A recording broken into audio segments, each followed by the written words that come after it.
Labadiena, mano vardas Sonata. Mano Gabija. O mano vardas Rokas. Sūduvos gimnazijos 50 metų jubiliejaus proga mūsų komanda kalbinsime buvusius ir esamus Sūduvos gimnazijos mokytojus.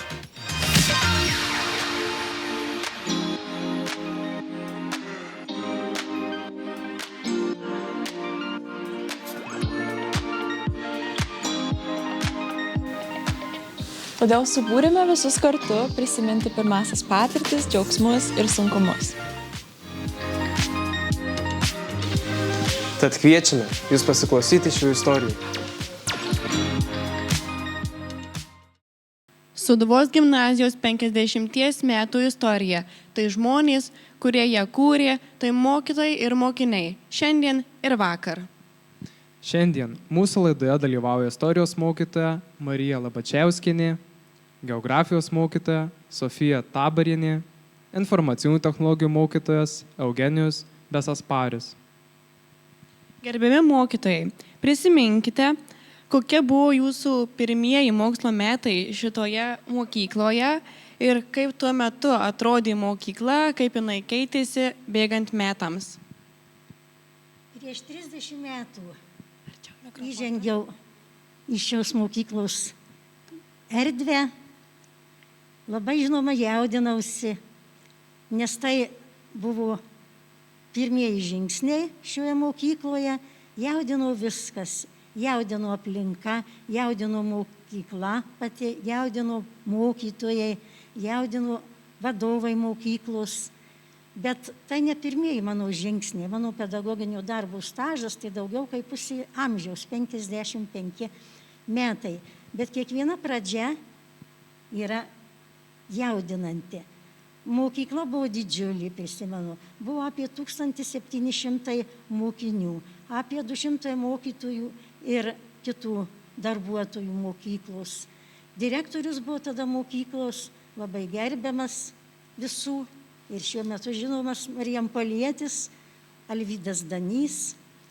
Sutiko mus jaunus, aišku, tuo laikmečiu prieš 30 metų dar mokytojus įžengusius į šią mokyklą.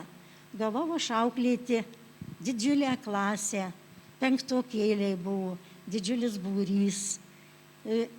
Pirmieji pasimatymai su jais, įžengėm po šventinio, reiškiasi, paradų, kuris irgi labai išliko atmintyje, kaip šiandien matau, nors jau 30 metų praėjo, kaip pirmokėlių būrys vedinas abiturientų su didžiuliais žiedais rankelėse, kurie nedidesni už juos, žengė per mokyklos kiemą, įžengė į šią šventovę.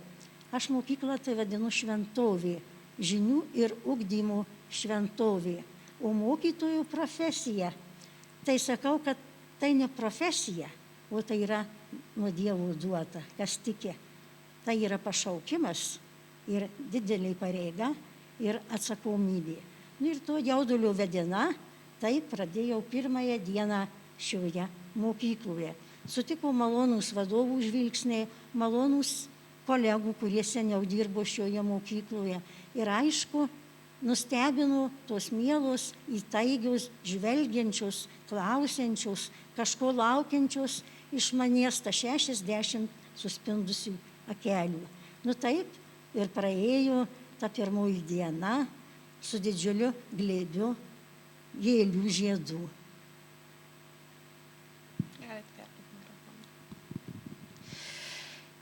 Aš šioje mokykloje pradėjau dirbti 1995 metais. Nors jau turėjau nemažą pedagoginę patirtį, bet pradžia buvo nelengva. Viskas nauja, net ir istorijos dėstymas, kadangi po nepriklausomybės paskelbimo keitėsi požiūris į istoriją, istorijos įvykių vertinimas, todėl reikėjo labai daug dirbti, ne tik mokyti, bet ir pačiai mokytis. Mokykla pati dar buvo nerenovuota, šalta, žiemą, kartais mokiniai sėdėdavo su striukim ir pirštinim, bet mokymosi rezultatai, egzaminų rezultatai vis gerėjo ir gerėjo. Tuo labai džiaugiamės. Pradžia buvo tokia. Nu, aš pradėjau dirbti mokykloje praktiškai nuo 90 metų, kada buvo gauta taip vadinamos pilotiniais kompiuterių klasės. Ir Marijampolėje buvo tokia viena mokykla, tai 6 vidurinė mokykla, kurioje ta klasė buvo įrengta. Ir priedo visoje Respublikoje tokių klasių buvo 20. Nu, kaip aš atsidūriau šioje mokykloje? Praktiškai mane susirado gerbiamas direktorius Alvydas Danys, įsikvietė į mokyklą, sako, mes pasistatėm kompiuterius ir nežinom, ką su jais toliau daryti. Tai 3 aukšte įrengta Vytuolio Širvaičio klasėje dabartinėje, buvo pastatyti tie kompiuteriai. Ir ką, sako, mes nežinom, ką daryti, o reikia pradėti mokslo metus. O buvo tada balandžio mėnuo, nu, aš paleidau tuos kompiuterius, direktorius pamatė, kad jie veikia, dirba ir taip toliau. Sako, tu žinai, ateik pas mus mokyti, būt mokytoju. Sakau, bet aš nesu mokytojas, sakau, aš esu inžinierius ir taip toliau. Turiu tą specifinį įsilavinimą, bet sakau, aš mokyti negaliu. Bet sako, nu gerai, tai sako, tu čia pradėsi dirbti, pasiruoši ir pradėsi mokyti. Taip ir įvyko, aš įsidarbinau mokykloje 90 metais nuo balandžio mėnesio. Per visą vasarą paruošiau programas, parašiau mokymo programas, pradedant 9 klasę, baigiant 12 klasę. Toliau reikia paruošti įvairius pratimus, kad, kaip sakant, turėtų ką mokiniai veikti. Taip ir prasidėjo visa ta veikla. Aišku, vėliau jie įsijungė daugiau mokytojų. Mūsų mokykloje kurį laiką pamokas vedė iš Rygiškių Jono gimnazijos, nu, su savo klase, su savo mokiniais ateidavo mokytojas ir dirbdavo. Tai va, tai taip, kad tas periodas buvo nepaprastai įdomus ir labai reikalingas. Jaunimas labai trokško tų žinių, labai stengiasi, labai daug teko padirbėti. Daug valandų praleista mūsų mokykloje, tūkstančiai pravesta pamokų. Kokios mintys jūs dažniausiai aplanko, kai pagalvojate apie nueitą kelią? Tikrai, dėstant geografijos dalyką, taip pat daug užduočių iškyla mokytojui, stengiantis paversti tą pamoką įdomią, turiningą, patrauklę, įsimintiną mokiniams, motyvuojančią. Ir daug teko ieškojimų, galvojimų, daug valandų ruošiantis pamokom. Visada labai rimtai ir atsakingai ruošiausi pamokoms, nors geografija gal skaitoma tiek ir lengvesnis dalykas, lyginant su kitais dalykais, bet tai vis tiek bendram išprusimui, aš vaikam visada sakydavau, inteligentas, kiekvienas inteligentas turi išmanyti geografiją. Tai imponuodavo mokinius ir aišku, keliauti po platų į pasaulį labai padėjo, kai atėjo technologijos, kompiuteriai. Taip, kada galėjom susieškoti, susirasti, demonstruoti įvairius filmus apie visas, pavyzdžiui, savaną taigą, einant kokią ten gyvūniją, kokią augmeniją, jau ne vien sausas mokytojų žodis. Ir palengvindavau technologijos, o ypatingai žiūriu, kaip dabar jau jos pažengusios, nors aš tik 8 metai kaip nebedirbu mokykloje, bet per tuos 8 metus labai ryškiai technologijos persvarą parodo ir labai palengvina mokytojo, o taip pat žinių siekimą ir mokiniui. Taip, kad įsimintiniausi tokie dalykai, tai geografinės kelionės, pamokos gamtoje, eidavom į dabartinį Pašešupų parką, vaikai mieliausiai priimdavo tokias pamokas. Važiuodavom į žygius, ekskursijas, pavyzdžiui, kaip į Žuvintą, kur rezervatas ir visą eilę kitų objektų. Ypatingai tas pamokas gamtoje vesdavom, kaip baigdavosi oficialios pamokos ir tiksliai neprisimenu, savaitė ir dvi būdavo tokios jau po pamokinės veiklos lygių pamokos gamtoje. Jos labiausiai patikdavo mokiniams.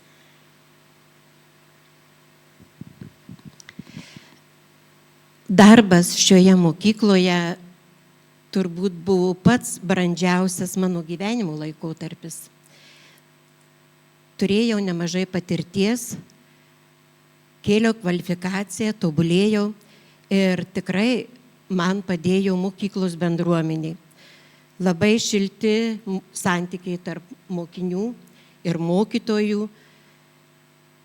Taip pat pokalbiai su mokytojais, kaip geriau vieną ar kitą atlikti darbą ir pasidalinimas patirtimi.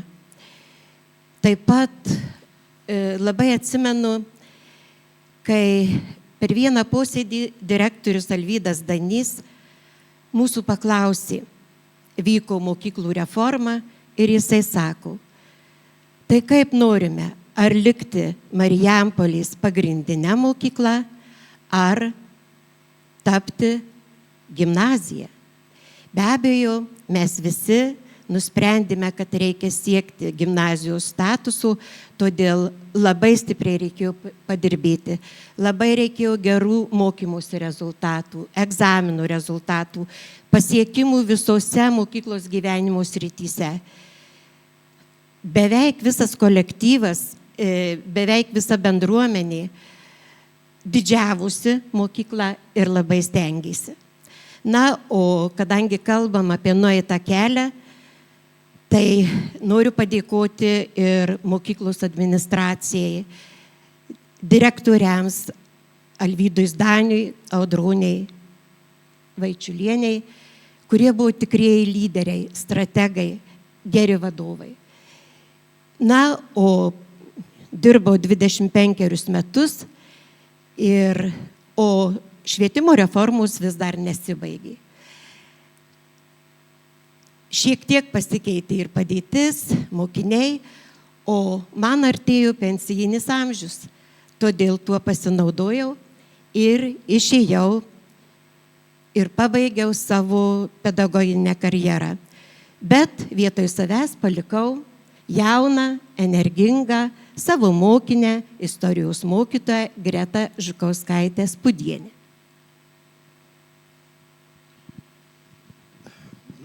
Pats kompiuterizacijos etapas, mokyklos kompiuterizacija vyko, galima sakyti, tokiais keliais etapais. Praėjus metams įsirengėme dar vieną kompiuterių klasę. Toliau nutarėm kompiuterizuoti visus kabinetus, kad visi mokytojai turėtų ant savo stalo po kompiuterį. Teko visą kolektyvą apmokyti, dirbti su kompiuteriais. Tai mano kolegos puikiai atsimena, kaip mes čia vakarais sėdėdavom klasėje, darydavom įvairias užduotis, kad žmonės nebijotų tų mūsų kompiuterių. Aišku, buvo ir daug tokių visokių gan įdomių dalykų. Aš irgi iš pat pradžių neturėjau kompiuterio namuose ir ateidavau ruoštis pamokom į mokyklą. Tai nespėjus man ateiti į klasę, už 5 minučių jau pilnas kabinetas būdavo aplinkinių namų moksleivių. Jie tiesiog sekdavo per langų, žiūrėdavo, kada jų mokytas ateina į darbą. Paskui pasipildavo tėvų skambučiai, klausė, sako, ar jūsų sūnus, ar mano sūnus čia pas jūs nėra, jau dingęs kelias valandas ir niekaip nerandam. Tais laikais telefonų dar nebuvo, kaip po tokių mobiliųjų, kabinete buvo laidinis telefonas, tai buvo vienintelis ryšys. Ir taip pamažu mokykla kompiuterizavosi, visi tapo raštingi, kas liečia kompiuterius. O aš tikiuosi, kad mokiniai yra taip pat žingeidūs, tokie pat žingeidūs, kokie buvo pradžioje, kada buvo banga kompiuterizacijos, kada daugelis gyventojų nusipirko kompiuterius, tikrai mes neturėjom. Ir čia labai padėjo valstybė, tai yra tuo metu teikdama gražindama per mokesčius dalį nusipirktų lėšų už kompiuterį. Ir tokiu būdu mes tapom raštinga, kas liečia informacinės technologijas valstybę. Ačiū. Įdomu sužinoti apie jūsų buvusius mokinius, nes šiandien juos skaičiuojate šimtais. Taigi, kaip sekėsi juos mokyti, auklėti ir kurių pasiekimais norėtumėt pasidžiaugti labiausiai? Teko tikrai tūkstančius vežlių, tūkstančius mokinių mokyti pamokose ir turėti auklėjamas klases. Ir ypatingą dėmesį visada skyriau ir gal tai mano toks arkliukas, kaip sakyčiau, kaip mokytojas būdavo, po pamokiniai veikla, įvairūs renginiai, klasės valandėlis ir aš ruošdavausi labai atsakingai, kad įdomus būtų, patrauklus ir naudingi, auklėjant jaunąjį žmogų, ruošiant jį gyvenimui. Įvairių labai klasių, įvairių mokinių, klasės buvo apie 30, kai kurios net virš 30 mokinių, kiekvienas savitas, kiekvienas asmenybė, kiekvieną reikėjo suprasti, išvelgti, pastebėti jo vertybės, jo pomėgius, jo polinkius ir ruošti, pasirinkti tinkamą kelią jo gyvenime, kas jam būtų patrauklu. Sakoma, jeigu pasirenki mylimą darbą, tai kiekviena diena tau yra kaip šventė. Tai šito aš ir labai siekiau. Gal labiausiai prisiminčiau tai paskutinės laidas auklėtinius, maždaug gal labiausiai prisimenu pačią paskutinę laidą, jau ir tai 10 metų, tai buvo 4H klasė, irgi gausus būrys, daugiausia vaikinai, kelios tik tai merginos. Bet man sekėsi bendrauti ir su vaikais, ir su jų tėvais. Ir tą jų dėkingumą patyriau aš ne kartą. Tokių surprizų jie man kaip padėkos suruošdavau, kurių tikrai nesitikėdavau ir net ašarą man išspausdavau. Tai puikiai prisimenu, kai jubiliejinis gimtadienis mano buvo. Tai čia vaikinų iniciatyva, tokie mano iniciatoriai buvo kaip Airidas, visa eilė ten Mindaugaido buvo, Laura, ir daug kitų, žodžiu, kiekvienas iniciatyvus ir suruošė man tokią netikėtą šventę ir tokią ypatingą dovaną, kurią aš saugoju ir šiandien. Jie išdrįso paruošti man tokį padėkos ar sveikinimų albumą. Ir kas įdomiausia, kad tame albume buvo ne jų tėvelių palinkėjimai, bet jie išdrįso kreiptis į patį direktorių Alvydą Zdanį, į pavaduotoją, tada buvo dabartinė direktorė Audronė Vaičiulienė. Ir šiandien dažnai, kai tokios valandėlės būna, akimirkos, kaip jau senjorai, to laiko kartais jau daugiau turi, paskaitau ir sukelia didžiulį jaudulį ir tokį jausmą, kad tikrai dirbau labai prasmingą darbą. Ir dauguma, žodžiu, užpildė visą tą albumą, daugiausia mokytojai, kurie dėstė jiems. Ir tokia man buvo didžiulė šventė ir aš paklausiau, vaikai, kaip jūs išdrįso trukdyti ir kas aš čia per asmenybė, kad man per gimtadienį jūs sugalvojot šitokią dovaną. Tai sako auklėtoja, mes tai atsiklausim ir leido mums direktorius. Žodžiu, tikrai noriu pasinaudodama progą padėkoti direktoriui Alvydui Zdaniui už jo empatiją, už jo demokratiškumą, už leidimą arba sudarimą galimybių mokytojui būti savimi ir to darbo įvertinimą. Ir kiekvienam turbūt mokytojui ir kiekvienam žmogui yra malonu iniciatyva, paskatinimas, padėkos žodis. o šitų žodžių direktorius tikrai visada surasdavo.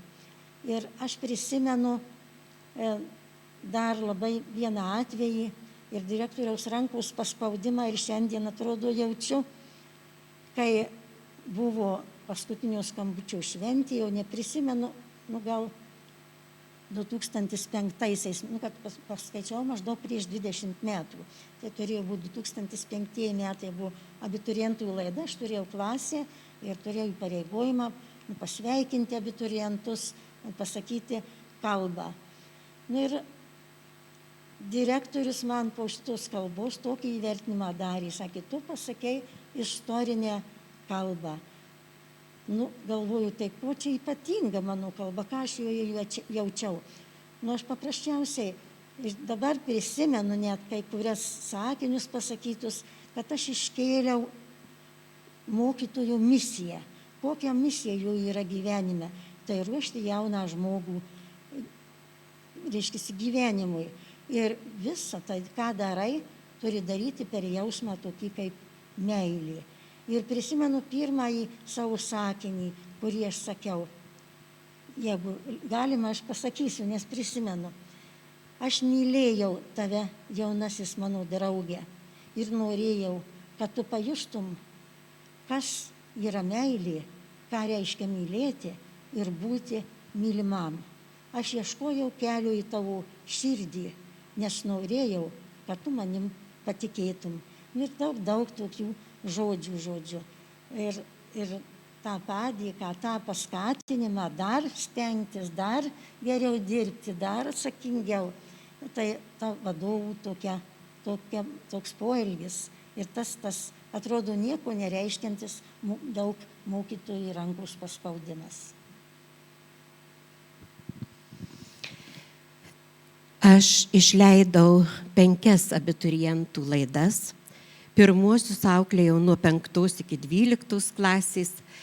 Tai mačiau, kaip jie užauga iš vaikučių, tampa gražiais jaunuoliais ir merginom. Ir turbūt tai yra pats didžiausias džiaugsmas. Vaikų buvo visokių. Vieni nenuspėjami, šiandien čia, rytoj ten, reikalaujantys dėmesio ir globos, o kiti labai mokantys elgtis, bendrauti, norintys sužinoti kuo daugiau ir tada tik žiūri ir žaviesi. Taip, kad buvo visko. O jeigu apie laimėjimus pasakyti, tai žinoma, čia nieko neišvardysi, kadangi mūsų mokykla buvo rimta gimnazija, siekianti gerų mokymosi ir egzaminų rezultatų, tai čia buvo pagrindas olimpiados, kuriuose mūsų mokiniai dalyvavo ne tik savivaldybėje ir tapdavo nugalėtojais, bet ir Respublikoje. Bet žinoma, visą laiką labiausia išlieka galvoju tai, kas buvo pirmą kartą. Jums šiandien sunku apie tai įsivaizduoti, bet pavyzdžiui, 2010 metais mūsų mokyklos komanda laimėjo konkursą Euroskolą. Tai buvo tarptautinis konkursas. Ir mes laimėjom ir todėl gavom kelionę į Strasbūrę, Europos Sąjungos sostinėje, dalyvauti debatuose, bet tos kelionės metu aplankėme dar 6 Europos valstybės. Tai buvo labai daug, nes tuo metu mokiniai dar tiek nevažinėjo, kiek jūs dabar važinėjat. Taip pat 2011 Martynas Barkauskas laimėjo Europos egzaminų konkursą ir gavo prizą kelionę į Briuselį ir dar nešiojamą kompiuterį iPad. Tai kaip Martynas atsinešė į vestibiulį kompiuterį parodyti, tai buvo pilnas vestibiulis vaikų ir žiūrėjau kaip į didžiausią stebuklą.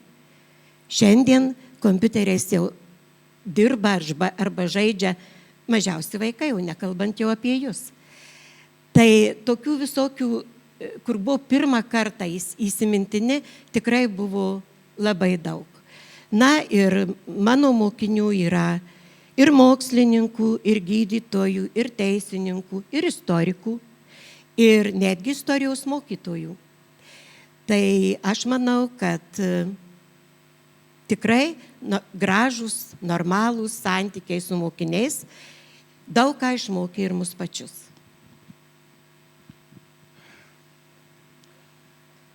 Kažkaip nužvelgti tą visą kelią yra gan sunku atsiminti pavardės kai kurių mokinių, bet visą laiką liko ta mintis, kad reikia jaunus žmonės paruošti gyvenimui, kad jie gerai jaustųsi toj srity, kurią tu mokai. Ir tą mes stengiamės daryti su savo kolega.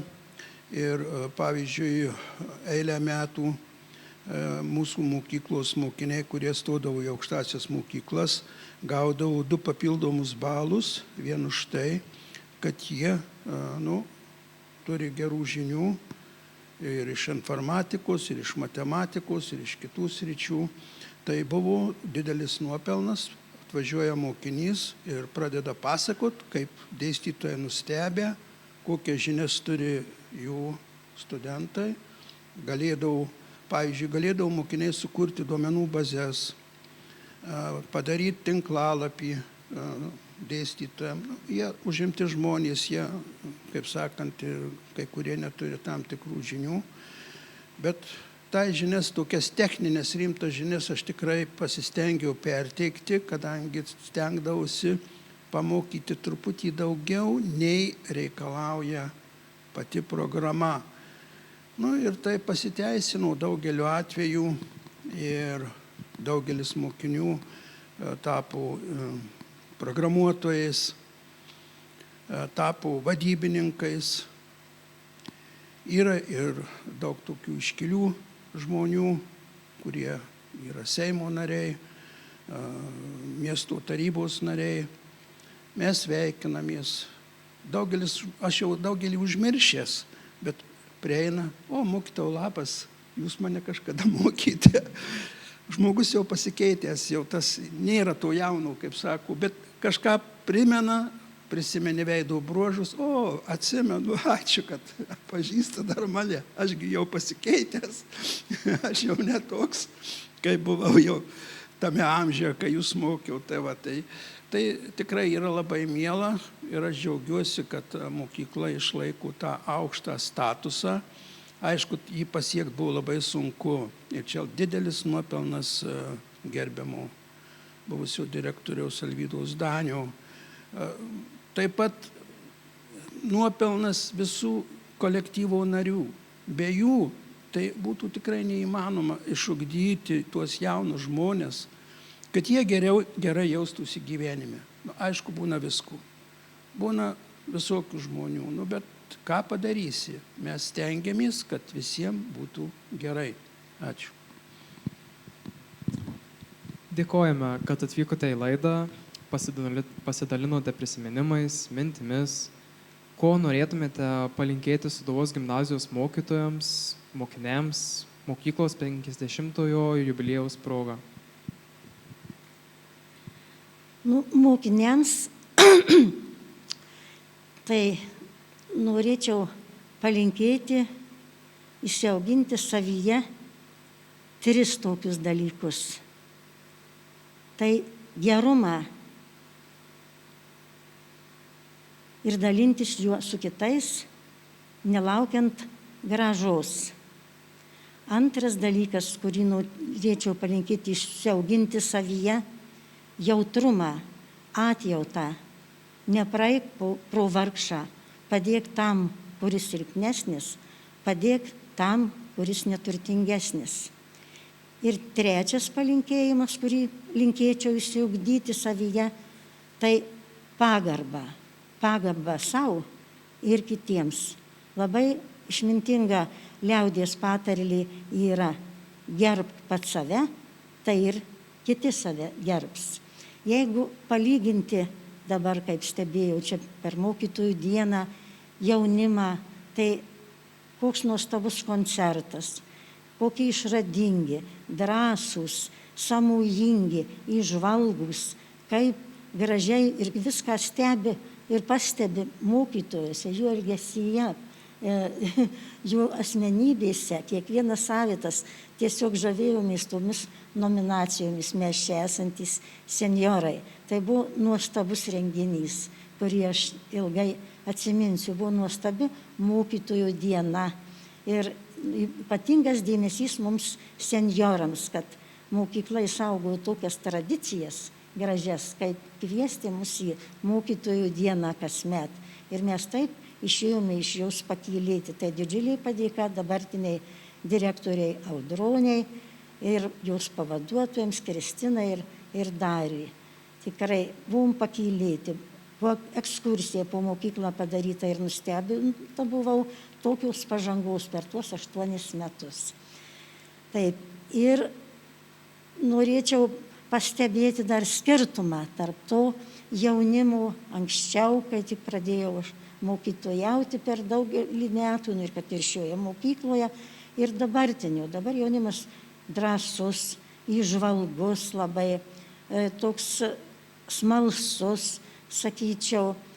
Ir, tik tai nori labai daug, greit ir lengvai. Šitą pastebėjau. Gal tie tempai gyvenimo. O anksčiau jaunimas buvo daug kuklesnis, gal toks jautresnis vienas kitam, gal tas nuoširdesnis, tokia artuma tarpusavio didesnė. Todėl ir aš linkiu jiems įsiugdyti savyje šituos 3 dalykus: gerumą, jautrumą ir pagarbą. O mokytojams tai noriu pasakyti amžininkų žodžius tokius, kad geras mokytojas tas, kuris išmano savo dalyką. Dar geresnis, kuris išmano savo dalyką ir myli vaikus.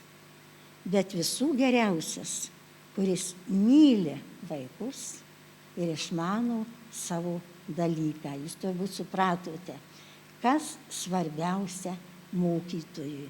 Ir aš noriu pasakyti ir jaunimui, nesirinkite mokytojų profesijos, negituoju prieš, kad nesirinktų, bet priešingai noriu pasakyti, nesėskite į mokytojų kėdę, jei nemylite vaikų. Vargsite jūs, dar labiau vargs jūsų mokiniai. Ir pagrindinė mintį, palinkėjimą mokytojams Sūduvos gimnazijos ir vadovams noriu pasakyti remdamasi filosofų, rašytojų Augustino Rakausko. Jis labai daug kalba per laidas, jei kas stebite. Taip mintimis, kad pasaulis laikosi ant 4 dalykų. Tai išmintis, teisingumas, tikėjimas ir meilė. Mieli mokytojai, suvienykite visas šias 4 vertybės ir pirmyn. Neškite aukštai iškėlę Sūduvos gimnazijos, savo dėstomų dalykų ir savo kaip mokytojų, kaip asmenybės vėliavą. Sėkmės jums. O aš norėčiau palinkėti pastovumo. Nesibaigiančios švietimo reformos nuvargino ir mokinius, ir mokytojus. Taip pat gimnazijai norėčiau palinkėti tobulumo, tobulėjimų ir ėjimo į priekį. Mokiniams gyventi įdomų mokyklinį gyvenimą, kuo daugiau domėtis naujienomis, žiniomis, ir tiesiog, kad čia būtų jums gera ir smagu. O mokytojams norėčiau palinkėti kantrybės, kūrybingo darbo, išminties dirbant su įvairių poreikių mokiniais ir mokytojo darbo įvertinimą. Tadgi jubiliejaus proga sveikinu visą Sūduvos bendruomenę ir linkiu, kad ši mokykla liktų tokia, į kurią visada smagu užeiti, kurią prisimena ir buvę mokiniai, ir buvę mokytojai. Sėkmės. Mano gerbiami kolegos tiesiog pasakė viską, kas geriausia. Aš nežinau tiesiog, ką galima dar pridurti. Aš tik norėčiau palinkėti, kad mokiniai siektų tikslų, nes ateis laikas ir jie išeis į tą gyvenimą, kur paskui bus daug sunkiau. Ta jaunystė yra duota tam, kad mes pasiektume tam tikrus dalykus, kurie mums padėtų gyventi gyvenime toliau iki senatvės oriai, gerai ir garbingai. Taigi tas pradinis gyvenimo etapas yra vienas iš svarbiausių ir jame reikia siekti žinių ir kitų dalykų. O dabar toliau norėčiau palinkėti mūsų kolegoms, buvusiems kolegoms, išlaikyti aukštą profesinį lygį ir toliau vykdyti tą mokytojų misiją, garbingą misiją, kuri yra duota ne visiems žmonėms, ne visi žmonės gali būti mokytojas. Tai yra sunkus darbas, tai yra darbas su žmonėmis ir tarp žmonių, kaip ir labai garbingas darbas, nors nelabai yra vertinamas. Kai kur tėvai pyksta, kad ten jų vaikas blogai mokosi, bet reikia pažiūrėti ir iš kito taško, kodėl jis blogai mokosi, kas yra, bet dažniausiai yra kaltinami mokytojai. Linkiu ir mokyklos vadovybė išlaikyti tą aukštą mokyklos lygį, kad jinai būtų žinoma mūsų regione, kad čia norėtų mokytis geri mokiniai. Taigi, kuo geriausios sėkmės visam kolektyvui 50-mečio proga. Ačiū. Dėkojame už jūsų nuoširdžius pasisakymus, atsakymus ir papasakotas istorijas.